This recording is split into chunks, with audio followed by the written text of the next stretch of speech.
19 number problem को solve कर चुके हैं। अब हम लोग एक्सरसाइज 3.2 का 20 नंबर पढ़ेंगे, जिसमें 20 नंबर में दिया हुआ है किसी स्कूल के पुस्तकों की दुकान में 10 दर्जन रसायन विज्ञान, 8 दर्जन भौतिक विज्ञान और तथा 10 दर्जन अर्थशास्त्र की पुस्तकें हैं। इन पुस्तकों का विक्रय मूल्य क्रमशः 80 रुपया, 60 रुपया और 40 रुपया प्रति पुस्तक है। अभियुक्त बीजगणित के प्रयोग द्वारा ज्ञात कीजिए कि सभी पुस्तकों को बेचने से दुकान को कुल कितनी धनराशि प्राप्त होगा। तो रसायन विज्ञान के पुस्तकों की संख्या होगा 10 दर्जन रसायन विज्ञान है, तो आपके पास होगा 10 इंटू 12 120। फिर भौतिक विज्ञान के पुस्तकों की संख्या है 8 दर्जन, तो 8 इंटू 12 तो 96 हुआ। फिर आपके पास है अर्थशास्त्र की पुस्तकों की संख्या 10 दर्जन है, तो 10 गुने 12 120। तो अब आ जाइए, माना कि ए 120 96 120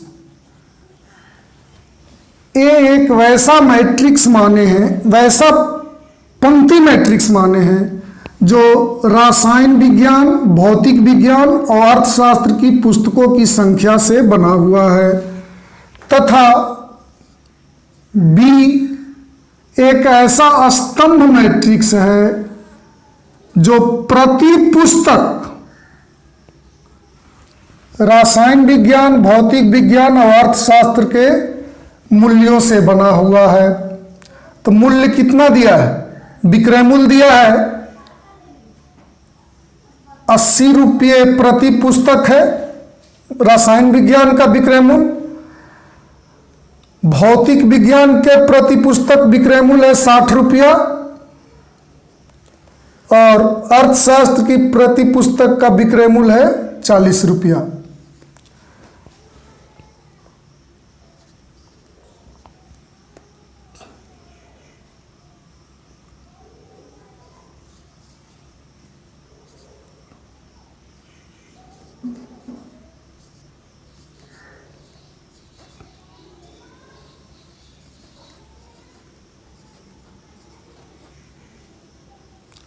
कुल प्राप्त धनराशि हो जाएगा ए इंटू बी।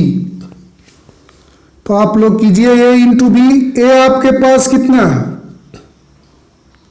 120 96 120। बी हम लोग के पास है 80 60 40।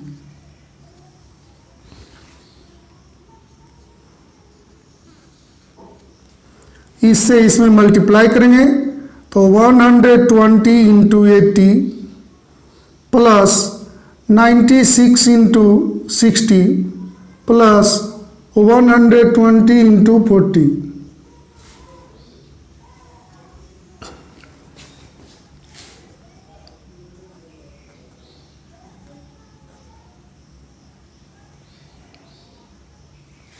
ये दोनों को मल्टीप्लाई करेंगे तो इतना आएगा।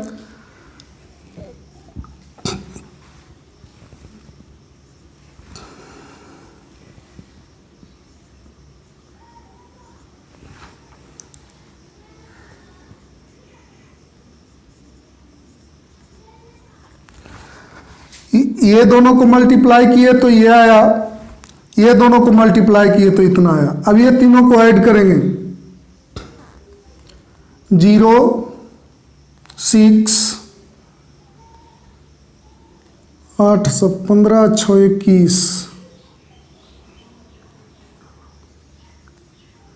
21 टोटल आपके पास आ गया 20,160 रुपया। यही आंसर हो गया। अब हम लोग 21 नंबर को देखें।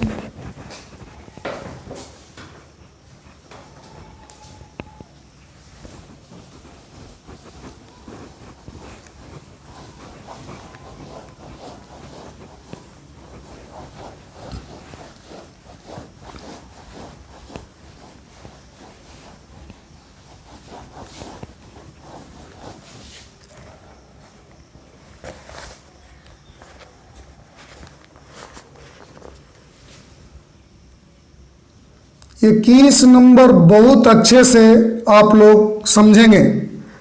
पहले आपके पास क्वेश्चन में कह रहा है P into Y plus W into Y के परिभाषित होने के लिए N, K और P पर क्या प्रतिबंध होगा। इतना परिभाषित होने के लिए N, K तथा P पर प्रतिबंध पूछ रहा है। तो ध्यान दीजिए, सबसे पहले लिखेंगे P की कोटि। आपके पास P की कोटि दिया है P बाई K,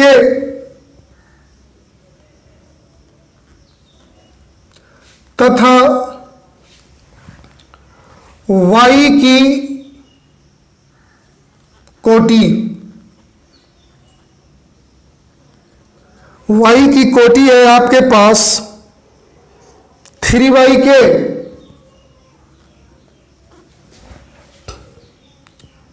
इसलिए P इंटू वाई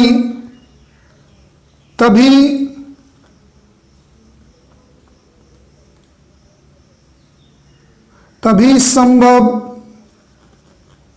होगा जब k इक्वल टू 3 हो। अब ध्यान से देखें, P की कोटि है P/k, Y की कोटि है 3/k। इसे समझने की कोशिश करें। P इंटू वाई तभी परिभाषित होता है जब पहले में स्तंभों की संख्या और दूसरे में पंक्तियों की संख्या समान हो। जैसे आप लोग को बतलाए थे कि ये दोनों बराबर हो, तो k इक्वल टू 3 होगा तो ये दोनों परिभाषित होगा। अब परिभाषित होगा और इसका कोटि कितना होगा, तो ये दोनों जो बचता है वही कोटि होता है, यानी इसका कोटि P/k होगा। तो लिखेंगे तथा P इंटू वाई की कोटि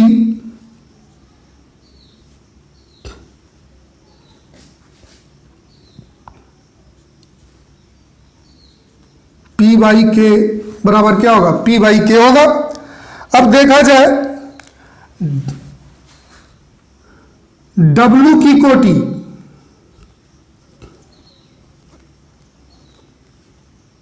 तो W की कोटि आप लोग के पास है दिया हुआ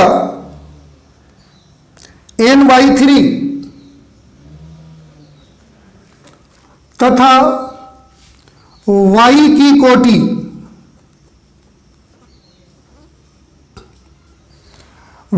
कोटि आप लोग के पास है 3/k। तो देखिए ये दोनों तो W इंटू वाई परिभाषित है, क्योंकि यहां पर देखिए ये 3 और ये 3 सेम है, तो हम लोग लिखेंगे इसलिए W इंटू वाई की कोटि, जैसे ये दोनों सेम हुआ तो परिभाषित होगा, और कोटि इसका क्या होगा W इंटू वाई का N/k।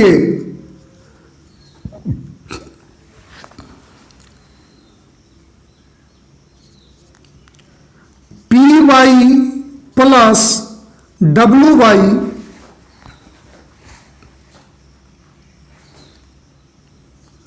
परिभाषित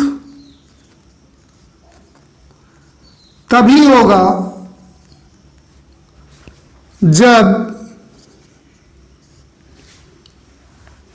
P/y प्लस डब्ल्यू वाई, दो मैट्रिक्स का जोड़ तभी संभव होता है जब दोनों की कोटियां सेम हो।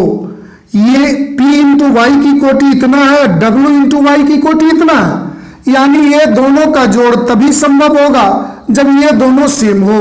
तो देखा जाए k के पोजीशन पर k है, लेकिन यहाँ p है, यहाँ n, तो ये दोनों परिभाषित तभी होगा जब p और n बराबर हो। तो p बराबर n, अतः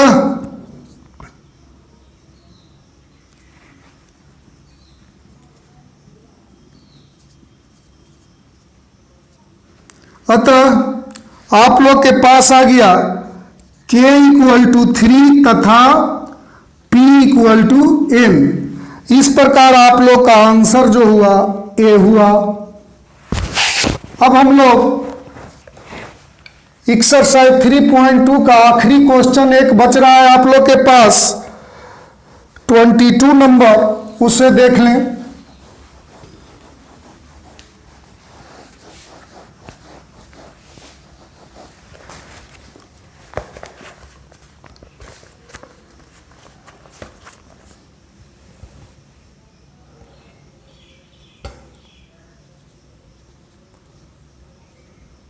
दिया हुआ है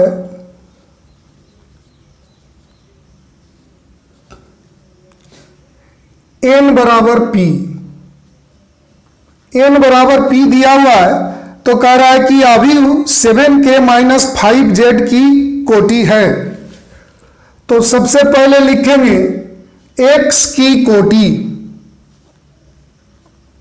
x की कोटि आप लोग के पास क्या है, तो x की कोटि है 2/n। तो किसी स्केलर राशि से किसी मैट्रिक्स में गुना किया जाता है तो उसका कोटि सेम रह जाता है। तो 7x की कोटि होगा 2/n तथा z की कोटि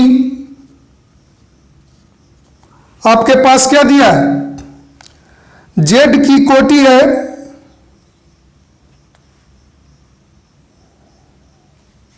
2/p, इसलिए 5z की कोटि होगा 2/p, क्योंकि किसी भी नंबर से मल्टीप्लाई करने पर उस मैट्रिक्स की कोटि में कोई परिवर्तन नहीं आता है। 7x minus 5z